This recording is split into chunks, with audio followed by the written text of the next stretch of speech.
Então, meus irmãos, a gente vai perceber assim, na igreja dos Filipenses, para quase que a mesma coisa que a gente viu nas outras. Naquele tempo dos apóstolos foi um tempo muito difícil, assim, porque é o que Jesus disse, surgiriam muitos falsos profetas e tal. Existem vários nomes para falar desses homens, né? Gnóstico, gnosticismo, os falsos profetas. Eu acho que, que a expressão de Judas são as melhores. O livro de Judas. Ele fala. Depois vocês lerem o livro de Judas, é um capítulo só.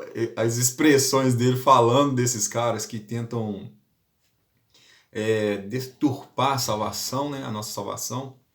Ele fala melhor. Então, na época dos apóstolos, eles tiveram muita luta com isso, porque eles pregavam o evangelho e depois vinha gente desfazendo, né?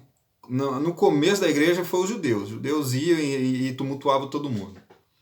Aí depois começou a surgir dentro da própria igreja. Depois que as igrejas foram estabelecidas, começaram a surgir dentro da própria igreja. E eu acho que em Filipenses 4, nós vamos ver Paulo falando que o ventre deles, que o Deus deles é o ventre, eles se preocupam com as suas famas, preocupam consigo mesmo e tal. Ele vai falar, acho que lá no capítulo 4 de Filipenses.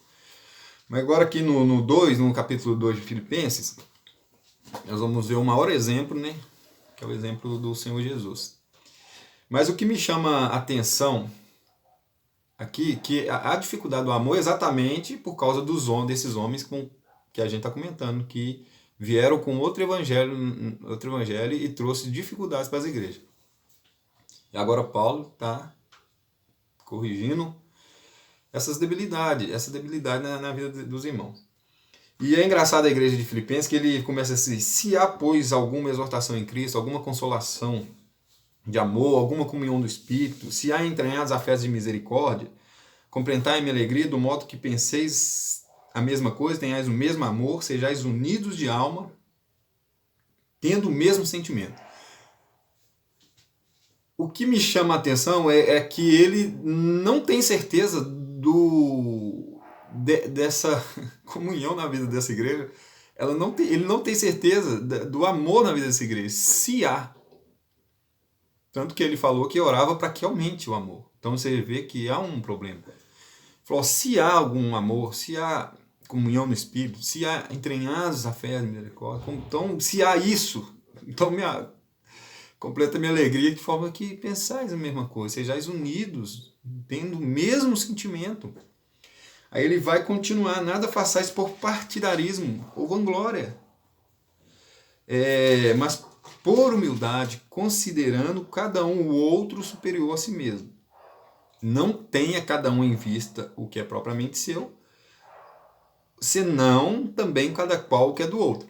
Então, você percebe o que ele está querendo dizer aqui. Olha o que a falta, aqui não é nem falta, aqui a medida aqui é menor, né? Esse pouco amor que há nessa igreja, essa compreensão do amor que é pouca nessa igreja, olha as dificuldades que trazem. Partidarismo, falta de humildade, leva para os problemas que a igreja de Corinto teve, né? Então olha para você ver o que acontece com uma igreja que não compreende o amor. Traz dificuldades em todas as áreas. Mas se a gente agora pegar no versículo 12, vou pegar o versículo 12 para dizer sobre o exemplo de Jesus. O 2,12 de Filipenses fala assim, assim, pois, meus amados, como sempre obedeceste, não só na minha presença, porém muito mais agora na minha ausência, desenvolvei a vossa salvação com temor e tremor. Assim, pois, amados, assim, pois, como? Então nós vamos voltar para dizer como que se desenvolve a salvação. Assim como Jesus, tende em vós o mesmo sentimento que houve também em Cristo Jesus. Pois ele, subsistindo em forma de Deus, não julgou como usurpação ser igual a Deus. Antes, a si mesmo esvaziou, assumindo a forma de servo, tornando-se semelhança de homem, e reconhecida em figura humana, a si mesmo se humilhou, tornando-se obediente até a morte, e morte de cruz. Pelo que também Deus o exaltou. Isso lembra de Tiago. Deus o exalto que se humilha. Essa é a exaltação de Deus, amados. De fazer a imagem de Cristo. Pelo que também Deus o exaltou sobremaneira, ele deu um nome que está acima de todo nome, para que ao nome de Jesus se dobre todo o joelho nos céus, na terra e debaixo da terra. E toda língua confesse que Jesus Cristo é o Senhor, para a glória de Deus Pai. Assim, pois, amados, assim como Jesus se humilhou, se esvaziou, não considerou nada seu, se fez menor do que todos, assim como Deus o glorificou. A nossa salvação tem a ver com isso. Você se fazer menor, nada faça para partidarismo, tenha o mesmo sentimento que houve em Jesus, de se esvaziar. Então, assim, pois, como sempre obedeceste, não só na minha presença, porém muito mais, vocês têm que obedecer muito mais agora na minha ausência. Desenvolvei a vossa salvação com temor e tremor. Eu peguei umas traduções aqui para falar sobre essa questão do desenvolvimento da salvação. A Corrigida Fiel, ela fala assim, operai a vossa salvação com temor e tremor. A nova versão transformadora, a NVT, ela fala assim, trabalhai com afinco a sua salvação. A NVI, que é a nova versão internacional, fala assim, ponham em ação a salvação de vocês. O Novo Testamento judaico fala assim, fazei a obra da vossa vida. Fazei a obra da vida. A Difusora, ela fala assim, trabalhai com temor e temor pela vossa salvação. A edição pastoral, ela fala assim, continuem trabalhando para a vossa salvação. A Ave Maria fala assim, trabalhai na vossa salvação. Então, tem algo a se fazer, amados, para a nossa salvação. Assim, como sempre obedeceste, você percebe que tem a ver com a obediência à palavra de Deus. E Pedro diz isso, que tem a ver, esse trabalhar e esse desenvolver tem a ver com a santificação, tem a ver com boas obras, tem a ver com amor aos irmãos, tem a ver com o bem praticado. Então tem a ver com isso. Esse desenvolver, trabalhar para a vossa salvação.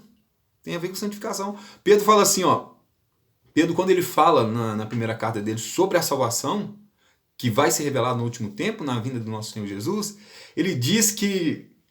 Aí ele vai falar de um procedimento santo, porque como santo aquele que vos chamou, sede vós também santo, em todo o vosso procedimento. Isso no capítulo 1, versículo 15.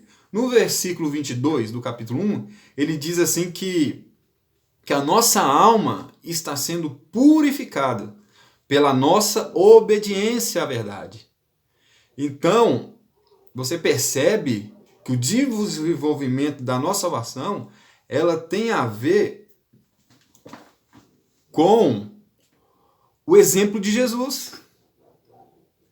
Com algo que fazemos para o próximo, ou deixamos de fazer para o próximo. Para que o nosso irmão, ele não se desanime, não se enfraqueça na fé. Tudo aqui, amado, o desenvolvimento da salvação, ela tem a ver com algo que fazemos para o próximo. O próximo. Essa é a forma de agradar a Deus, de viver do modo digno do Senhor, de viver para o seu entregado, frutificando em toda boa obra. Essa é a forma. Toda vez que fala do cuidado ao próximo, fala assim, quem vive dessa forma, vive de forma agradável a Deus. Então, ou seja, se queremos viver de uma forma agradável a Deus, precisamos transformar a nossa mente para experimentar a boa, perfeita e agradável vontade de Deus. Então é isso. A gente poderia, né? Depois os irmãos me meditam, mas porque o texto, por que a gente comenta, a gente já abre um leque grande para meditar melhor no texto, né? Então depois a gente poderia estar falando de vários detalhes aqui do texto, mas assim, queria só deixar o exemplo de Jesus, depois o irmão medita sobre o texto,